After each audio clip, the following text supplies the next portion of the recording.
Hey, thanks for joining me. Today I'm going to show you how to build a heat map in R using Leaflet. So I'm going to show you in a really couple of steps how to build this heat map in R. Over here to the left, data set we're going to use is data set on tornadoes from 1950 to 2013 from the United States.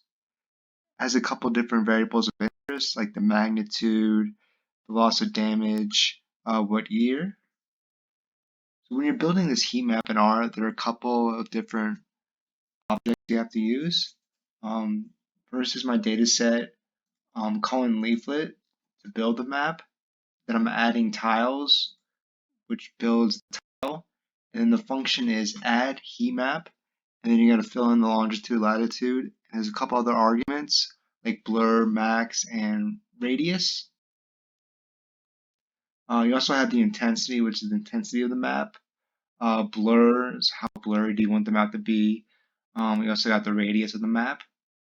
So here's an example of the first heat map. You can see it's kind of big and not quite the way we want it. I built this custom function to be able to change some of these variables. So I'm just building a function, calling the intensity, the max, blur, and radius. And you can come down here and you can kind of change that to the way you like. And this looks way better. So I hope you enjoyed this really quick video on how to build a heat map in R. It's real simple. Just basically add heat map to your base map. Thank you.